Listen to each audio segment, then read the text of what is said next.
ఓం మహాగణాధిపతయే నమః. ఓం గురుభ్యో నమః. ఓం శ్రీమాత్రే నమః.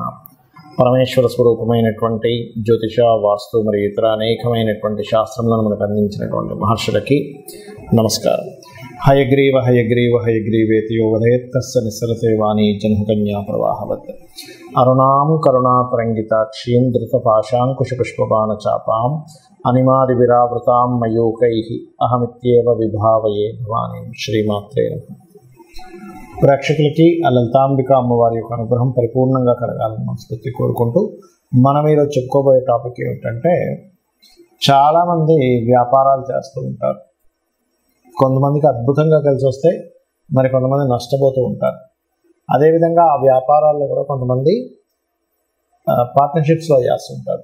అంటే అలాగా ఈ జాతకుడు ఇంకొకరు కలిసి పార్ట్నర్షిప్లో చేయడం, అందులో కొంతమంది ఓన్లీ ఇన్వెస్ట్మెంట్ చేయడం, అవతల వాళ్ళు చూసుకోవడం, ఇలా రకరకాలుగా ఇద్దరు ముగ్గురు కలిసి చేస్తూ ఉంటారు. అయితే ఈ వ్యాపార విషయాల్లో చాలామంది ఏమనుకుంటారంటే, నక్షత్రంతో నక్షత్రం అంటే వీళ్ళది పలానా నక్షత్రం, అవతల వాళ్ళది ఇంకో నక్షత్రం అయినప్పుడు ఆ నక్షత్రాలు కలిస్తే చేయొచ్చు, నక్షత్రాలు కలవకపోతే వ్యాపారం పార్ట్నర్షిప్ చేయకూడదు అనుకుంటారు. అది పూర్తిగా రాంగ్. గుర్తుపెట్టుకోండి.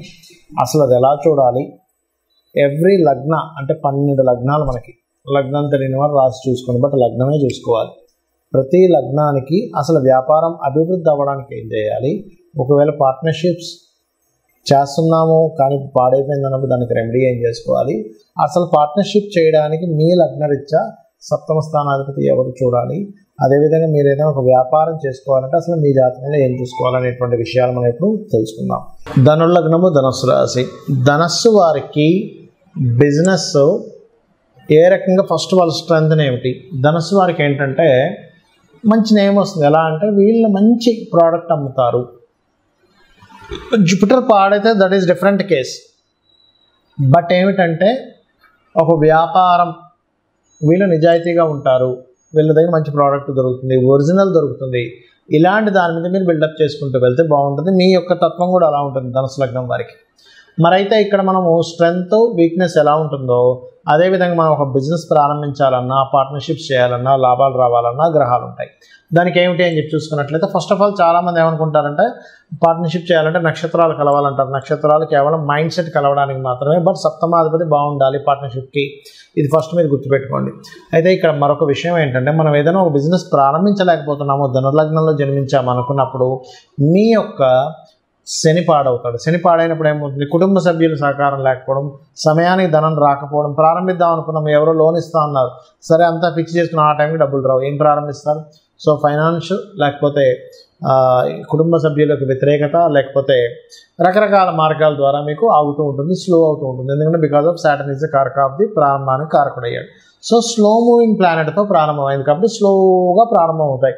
1 by 1 మనం చూసుకుంటూ వెళ్ళాలి. అలా కాకుండా ఆ శని కనుక ఒక శుభగ్రహంతో కలిసి ఉన్నాడు, కనీసం శుక్రుడితోనో లేకపోతే ఏ బుధుడితోనో కొంత కలయిక ఉంది, మంచి పోర్ట్ఫోలియోస్ వచ్చేదానికి, అప్పుడు ఇబ్బంది అనేటువంటిది రాదు, బ్రహ్మాండంగా వెళ్తూ ఉంటుంది. మరి పాపగ్రహాలతో కలిసినప్పుడు చేయవలసింది ఏమిటంటే, శని కుజ కేతు గ్రహాల దగ్గర దీపారాధన చేయండి. ఇక రెండో పాయింట్ ఏమిటి, ధనుర్లగ్నం వారికి పార్ట్నర్షిప్స్. ఇది బుధుడు అవుతున్నాడు అంటే ఏమిటి, పార్ట్నర్ చాలా తెలివైన వ్యక్తి కూడా వస్తాడు, మీకు అందులో ఎటువంటి డౌట్ లేదు. పార్ట్నరే వ్యాపార ప్రారంభం చేయడానికి కానీ వ్యాపార ప్లానింగ్ మొత్తం పార్ట్నర్ చేస్తూ ఉంటాడు, మీరు ఓన్లీ ఇన్వెస్ట్మెంట్ చేస్తుంటారు కొన్ని సందర్భాల్లో.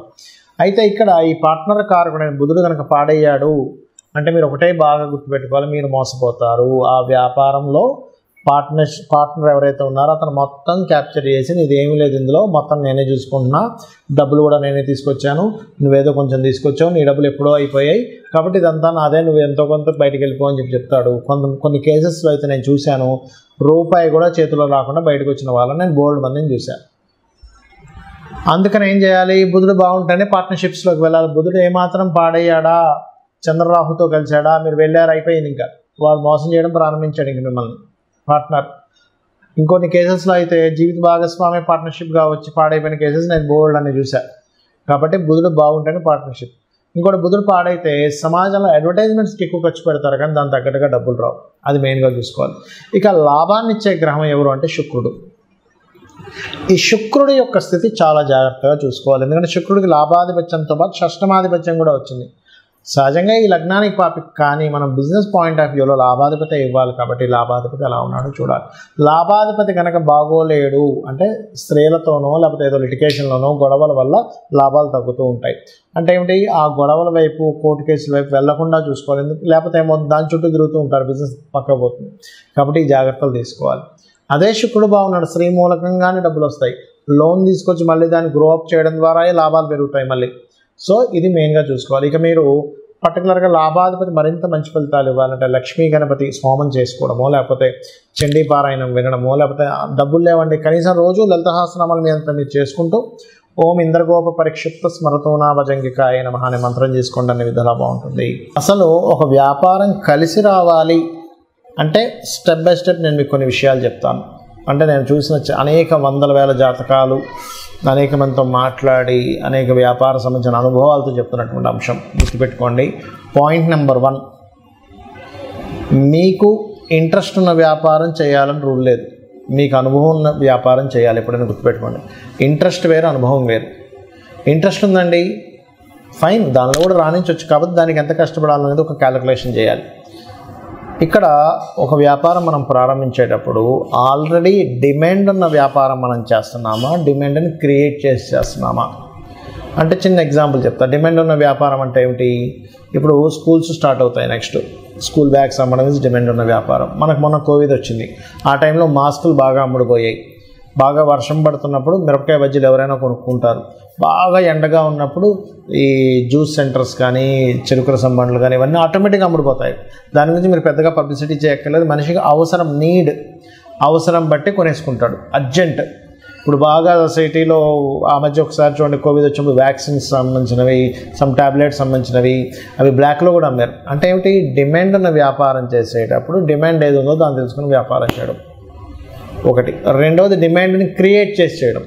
అంటే ఒక వ్యక్తి ఒక వస్తువును ఒక రకంగా అమ్ముతున్నప్పుడు దాన్ని ఇంకా బాగా తయారు చేసి వేరే వాళ్ళకంటే నాది బాగుందని చూపించుకొని మార్కెట్లోకి వెళ్ళి అమ్మడం.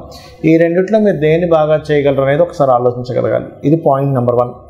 రెండవది, మీకు ధనం ఇచ్చేటువంటి కారకుడు నిజంగానే మీ జన్మజాతకంలో వ్యాపార యోగాలు ఉన్నాయా లేవా అనేది ఫస్ట్ చెక్ చేసుకోండి. అంటే వ్యాపార యోగం ఉంటేనే వ్యాపారంలో దిగాలి, వ్యాపార యోగం లేకపోతే వ్యాపారాల్లో దిగడం వల్ల నష్టపోవడం తప్పితే ఏమీ ఉండదు అక్కడ. దీన్ని ఎలా చూస్తారు అంటే బుధగ్రహం ఎలా ఉంది ఈజ్ మోస్ట్ ఇంపార్టెంట్. లాభాధిపతి ఎలా ఉన్నాడు, ధనాధిపతి ఎలా ఉన్నాడు. నిజంగానే బుధుడు రాసులకి లేదా ఈ యొక్క వ్యాపార కారకుడితో సంబంధం ఉందా, స్వేచ్ఛాయోగం ఉందా, అంటే శనికేతువులు ఎలా ఉన్నారు, శని రాహువులు ఎలా ఉన్నారు is most important.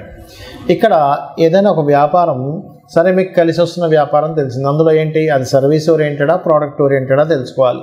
Service oriented అయితే సర్వీసెస్ చేయడమే. అంటే లైక్ ఏదైనా ఇప్పుడు స్కూల్స్ ఉన్నాయి, సర్వీసెస్, అది ప్రోడక్ట్ కాదు. రియల్ ఎస్టేట్ సర్వీసెస్ అంటే మీరు మధ్యలో ఉండి మధ్యవర్తిగా ఎవరికైనా అమ్మిస్తున్నారు, కొనిపిస్తున్నారు, దట్ ఈజ్ సర్వీస్. అట్లా సర్వీసెస్ చేసేవి. డాక్టర్ ఉన్నాడు, సర్వీస్. ఆస్ట్రాలజర్ సర్వీస్, వాస్తు కన్సల్టెంట్ సర్వీస్, లేదా ఒక జాబ్స్ పెట్టించే కన్సల్టెన్సీ పెట్టుకుంటారు, అదొక సర్వీస్ అనమాట. అదేవిధంగా ఏదైనా ఒక రెంటల్స్కి ఇస్తున్నాము, ఇప్పుడు షామ్య మనకి ఇవి ఉంటాయి, ఏది ఒక వంట సామాన్లు కానీ లేకపోతే పెళ్లి సామాన్లు కానీ రెంట్లకి ఇస్తుంటారు. నువ్వు ఎనీథింగ్ నువ్వు ఒక రెంట్కి ఇచ్చి మళ్ళీ ఆ రెంట్ మీద తీసుకునేది కూడా సర్వీసెస్ కిందకే వస్తాయి. అంటే నువ్వు అక్కడేమీ ప్రత్యేకంగా నువ్వేమీ అమ్మట్లేదు, నువ్వు ఒక సర్వీస్ చేస్తున్నావు. నీకు సర్వీస్ ఉందా, బిజినెస్ లేకపోతే ప్రోడక్ట్ ఉందా ఈజ్ మోస్ట్ ఇంపార్టెంట్. ఇవన్నీ ఒక ఎత్తు అయితే ఏ బిజినెస్ అయినా సరే దానికంటూ ఒక లెక్క ఉంటుంది. చాలామంది తెలియని విషయం ఏంటంటే బిజినెస్ పెడతారు, నెల రోజులు చూస్తారు, 2 నెలలు చూస్తారు, అమ్మో మన వల్ల కాదు ఇది తీసేయాల్సిందే అని ఇమ్మీడియట్లీ తీసేస్తారు. ఒక మొక్క మనం నాటినప్పుడు, ఒక విత్తనం వేసినప్పుడు ఆ విత్తనం చిగురించి పైకి రావడానికి దానికి ఒక టైం పడుతుంది. అది మొక్క అవ్వడానికి కొంత టైం పడుతుంది. దాని రక్షణను ఇవ్వాలి, దానికి ప్రొటెక్ట్ చేయాలి ఆ మొక్కని, ఏ మేకలో అవి ఇవి తినేయకుండా. అది కొంచెం పెరగడానికి ఎరువులు వేయాలి. దానికి ఒక కొలమానం ఉంటుంది, 2-3 సంవత్సరాలు, 4 సంవత్సరాలు, 5 సంవత్సరాలు మనకు పండు వస్తుంది. ఆ క్యాలిక్యులేషన్ రిస్క్ తెలిసిన వాళ్ళు దాన్ని యాజ్ ఇట్ ఈజ్గా ఒక రైతుకి తెలుసు. అదే మనకు చిన్నపిల్లడు అనుకోండి, రోజు ఆ విత్తనం వేసిన దగ్గర తీసి ఇంకా మొక్క రావలేదు ఏంటని చూస్తూ ఉంటే అది మొక్కే రాదు. సో ఈ క్యాలిక్యులేషన్ ఫస్ట్ ఆఫ్ ఆల్ మీరు తెలుసుకోగలగాలి. ఇంకోటి, అనుభవం ఉన్న బిజినెస్లో ఎందుకన్నానంటే అనుభవం ఏం చేస్తుందంటే, ఇప్పుడు చూడండి ఒక చిన్న ఎగ్జాంపుల్ చెప్తాను మీకు. నేను ఒక బిజినెస్ ఉంది. ఏమిటి ఆ బిజినెస్ అంటే చిన్న ఎగ్జాంపుల్ మీకు ఏం చెప్తాను, ఒక జ్యూస్ బిజినెసే ఉందనుకుందాం, లేకపోతే ఒక పాల వ్యాపారమే ఉందనుకుందాం. ఒక ఒక ఒక వ్యక్తి పాల వ్యాపారం, ఇద్దరు ఫ్రెండ్స్ పాల వ్యాపారం ప్రారంభించారు. ఒక వ్యక్తి ఏమో లక్షలు సంపాదిస్తున్నాడు, ఇంకో వ్యక్తి ఏమో అప్పుల పాలయ్యాడు. అదేంటారు, నువ్వు ఒక 50 గేదెలు తీసుకొచ్చాను, నేను 50 గేదెలు తీసుకొచ్చాను, బట్ మన ఇద్దరం ఎందుకు సక్సెస్ అయ్యాం ఫెయిల్ అయ్యాం తీసుకుంటే, ఇతనికి అనుభవం ఉంది. ఎలాంటి అనుభవం ఉంది? సక్సెస్ అయిన వ్యక్తికి ఒక గేదెని చూసినప్పుడు, ఒక ఆవుని చూసినప్పుడు ఆ దాంట్లో సెన్సిటివ్ తెలిసిపోయేది, ఇది జబ్బులో పడబోతుంది అని. అదొకటి. రెండవది, ఇక్కడ ఇతను ఓన్లీ పాలతోనే వ్యాపారం చేశాడు, కానీ మిగతా వచ్చేటువంటి వాటితో కూడా ఈయన వ్యాపారం చేశాడు. ఏంటి? ఆవులు కూడా పెంచుకొని ఆవు యొక్క గోమూత్రం అమ్మడం, ఆ పిడకల్ని కూడా అమ్మడం, దాని ఎరువులు దానికి మార్చుకోవడానికి, వీటికి కూడా వ్యాపారం చేశాడు. అంటే ఏమిటి? ఒక వ్యాపారాన్ని ఎలా చేయాలి, ఆయనకు లాస్ వస్తుంది, నాకు లాభం వస్తుంది, వాట్ ఈస్ ద రీజన్? ఇట్లాగే చాలామంది బిజినెస్లో కూడా ఏం చేస్తారు, వాళ్ళకి అవసరం లేకపోయినా స్టాఫ్ని ఎక్కువ మంది పెట్టుకుంటారు. ఆ స్టాఫ్ ఎక్కువ మంది పెట్టుకుని వాళ్ళకి శాలరీస్, ఫస్ట్లో ఎంత స్టాఫ్ కావాలి, నేను ఎంత స్టాఫ్ని రిక్రూట్ చేసుకుంటున్నాను అనేటువంటి స్ట్రాటజీస్ తెలియకపోతే కూడా లాస్ వస్తుంది. హెవీ రెంటల్స్ పెడతారు. సరే, ఓకే, ఒక్కొక్క ఏరియాలో మంచి పాష్ ఏరియాస్లో హెవీ రెంటల్స్ ఉంటాయి, కానీ దాని తగ్గట్టుగా మనం ఎన్ని రోజులు భరించాలి, ఎన్ని రోజులు భరిస్తే దానికి ఎంత కష్టపడాలని ఒక స్ట్రాటజీ కనుక వేసుకోకపోతే మీరు బిజినెస్లో రాణించలేరు. ఫైనల్గా నేను చెప్పేది ఒకటే, ఎవరైనా బిజినెస్లో రాణించాలి, బాగా లాస్లో ఉన్నామన్నప్పుడు అమ్మవారి మంత్రం ఒకటి ఉంటుంది, అది చెప్తాను ఫైనల్గా. ఏంటది అంటే, ఓం ఇంద్రగోప పరిక్షిప్త స్మరతోనా భజంగికాయే నమః అనేటువంటి నామం కనుక రోజు 40 నిమిషాలు చేసుకున్నట్లయితే ఖచ్చితంగా బిజినెస్లో సక్సెస్ అవుతారు. శ్రీమాత్రే నమః.